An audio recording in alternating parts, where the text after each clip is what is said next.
To talk more about this amazing initiative, I'm joined tonight by Mr. Jakob Schauenberg, Secretary General of the International Sport and Culture Association based in Copenhagen, and Mr. Piotr Sitkowski, co-founder of V4Sport Foundation. Hello, gentlemen. Thank you both very much for joining us. Good evening. My pleasure. Thank you. Mr. Schauenberg, I'll start with you. Can you tell us a little bit about the organization, its history, its vision and mission, please? Of course. Basically, ISCA, International Sport and Culture Association, is a global umbrella for grassroots sport, physical activity and play. And obviously, when we try to use sport and play for social good, we need to use it, and we want to use it also when there are humanitarian crises like the one we see and observe today in Europe, where more than 6 million Ukrainians have fled Ukraine by now, and there's a great need for social support, inclusion activities, learning opportunities, and I think sport has a major role to play there. Well, there's absolutely no doubt about that, and we see that in the short film we just watched, the impact it has on children's minds and, of course, their bodies. Mr. Sitkowski, is this? I mean, you've recently joined, I understand, the association. What brought you to the group, to the network? Not so recently, because we are already a member of ISCA for quite some time. It's 7 years approximately, and we have a proven working relationship with ISCA. And I'm glad personally that we could speak together tonight, and we are able to do it. Because we can, using our synergies and our approach toward different things, we can learn from each other and use experience or draw on experience of ISCA nowadays when we need to move to next phase. I mean, in this crisis. No, absolutely. It makes perfect sense to me. But just to be clear, are ISCA's activities only around tragedies such as the one we see with refugees in Ukraine, or is there an ongoing activity, an ongoing momentum around different areas? Mr. Schauenberg? Yes, we are fundamentally promoting the use of sport, physical activity and play for all kinds of social purposes. So our member organizations are perhaps providing sport to the benefit of physical health. Maybe they're providing sport as a vehicle to drive education. Perhaps they're driving volunteer activities through sport. So again, it's thinking about how physical activity, play and sport can be used for wider social purposes. So no, we are not only working with the refugee crises around the world, but also around other social issues. But obviously, we want to see the synergies between these different areas and playing on the strength of different organizations. And so V4Sport in Poland is a good example of an entity that is taking initiative and trying to drive an activity forward to help these particular vulnerable groups. And we see the same in many other European countries. So it's really, really nice for us to be able to support the mutual synergies between these, the learning of what works and what doesn't, and fundamentally also try to find political and financial support to these activities. Okay, well, I certainly want to come on to political and financial, but before we do, Mr. Sitkowski, could you share with us, please, examples of how you work, your activities in Poland, so that we can really understand tangibly your activities and goals? Sure. To expand on what just Jakob said, we share this approach that physical activity and sports can be a vehicle to accomplish different goals, social goals, etc. And this is the way. Activity, like physical activity, is the way. It's a way to well-being. It's a way to healthy habits, etc. And that was before the war started.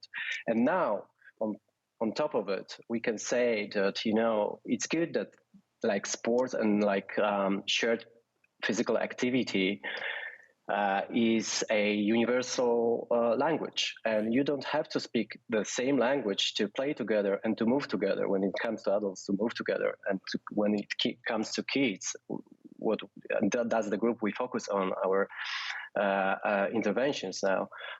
It's enough that they move together and they have fun together. And we create this environment in which kids want to move together and want to play together, and these are, let's say, Polish and Ukrainian kids. Then we create a situation in which they are more likely they would make friends. Yeah. And them making friends is crucial now for integration. Well, absolutely. I mean, there's the human touch, the human connection, but also the relationship between physical and mental health and well-being. And of course, this brings all of these things together. So Mr. Schanberg, you mentioned the financial or economic aspects. How is all of this funded? Well, fundamentally, we have to say that there's been a very positive response, both from national governments, from international intergovernmental institutions, and from international foundations to support not only various social and practical humanitarian needs of the refugees, but also very specifically sport-based activities. So I can mention Laureus Sport for Good Foundation, Beyond Sport Foundation. We work also with the European Commission. The UNHCR, for the first time, mentioned sport as an important driver for social inclusion in their status on the Ukrainian situation. So I think both national governments are supporting financially, but also international foundations and intergovernmental institutions in Europe are really doing their best to support the whole situation, and specifically sport-based programs. And I think that is the positive message here, that some might think that my sport-based activities would not be relevant in this dire situation, but it is. It is important, as you also say, for mental health of these particular individuals. And it's really important that everybody does what they can and everybody tries to give a contribution instead of just leaning back in despair. Well, I mean, I second that thoroughly. What can people do? I'm sitting at home watching this conversation right now. I want to get involved. I want to contribute. What can I do? That's the beauty, actually, of local activities, that if there are Ukrainian refugees in your community, in your neighborhood, I'm sure there are also local associations or sport clubs or schools where you can contribute. Either you can contribute financially, maybe you can volunteer to help organize activities. And it might seem like a big barrier, but it's really just to open the door, talk to your neighbors, find the local associations and people that are engaged in this situation, and you'll find that there are many willing to help. And that's really something important, that we try to support each other, make sure that everybody's making their contributions, and it's really not that hard to do something if you put your mind to it. Well, I mean, in the past few weeks of doing this program, presenting this program, and meeting so many people from around the world contributing, it is, a salutary lesson for us all, that how we can come together and create something for the general good. And your program is clearly an example of this. Mr. Sitkovsky, so going back to the foundation, your funding, your people, where are they coming from, and how can someone, let's say in Poland, who wants to contribute, get involved in the same way as Jakub just mentioned, or? Yeah, of course. We are funded partly by corporate money, partly by public money. Depends on the project we do currently. With ISKA now, we implement a project called Move for Fun, and that's about moving and having fun, and it's all about kids.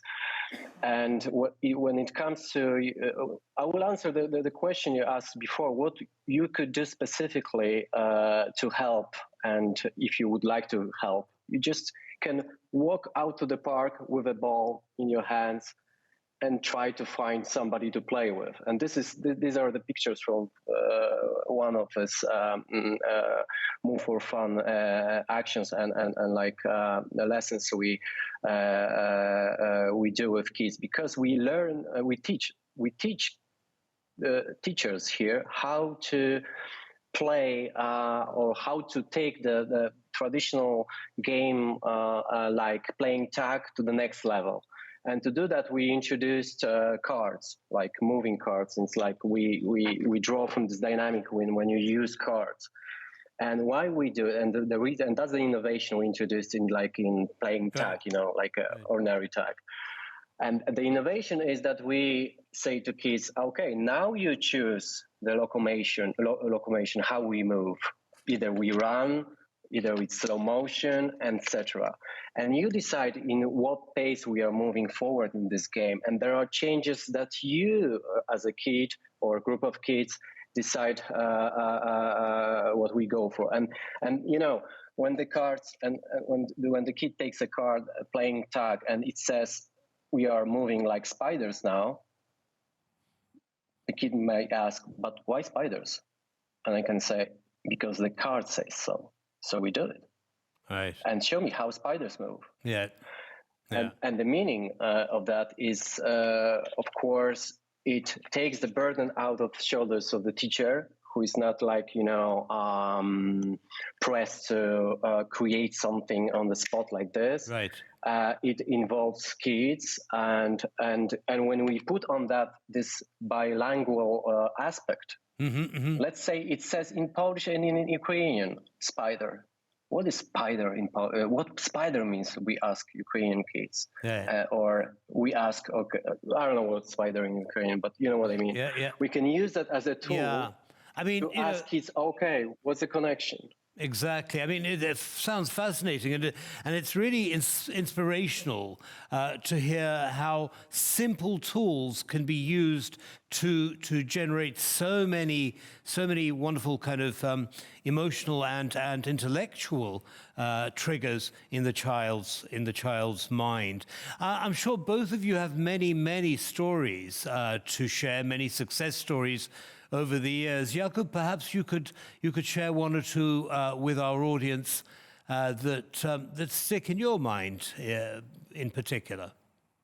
Yes, I think you also started out by saying that this is not only a European situation. In fact, many of our member organizations and partners from all over the world are trying to provide sport for good activities. And in this case, when we talk about refugees, also in Hong Kong, for instance, there's a Run for Freedom project where refugees who are not allowed actually to integrate and work officially in Hong Kong, they can still do sport activities and feel that they are integrated.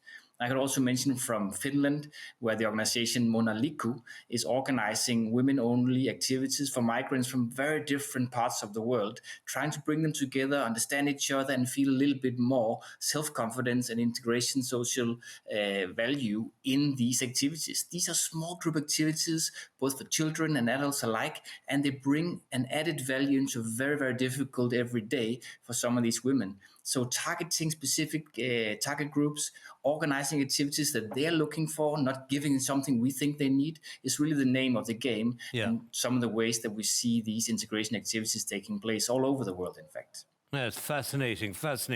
I mean, you can visualize it, can't you? They all come together, they get engaged in these activities, and immediately that bond is formed, the integration process starts, and it's been fun along the way. Mr. Sitkovsky, would you like to share one or two of your favorite stories from the past?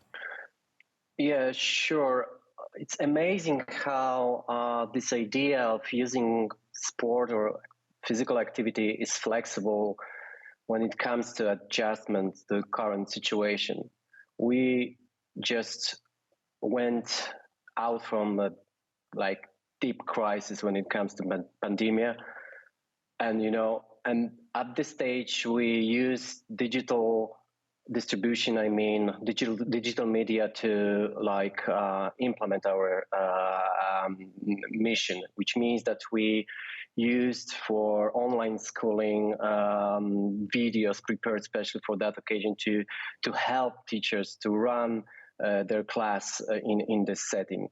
And then the war started, and we saw immediately how easily we can adjust and to add on top of our like daily activities, like slightly just changing little details, so that we can help and like literally help. Right. So your programs evolved as a result of COVID, and now suddenly new opportunities for leveraging and sharing your programs have suddenly appeared. Well, we wish you both the very, very best of luck in your endeavors, and of course the rest of your network. And thank you very much for taking the time to come and share your story and your initiative with us. Thank you, gentlemen. Bye-bye. Thank you. Thank you.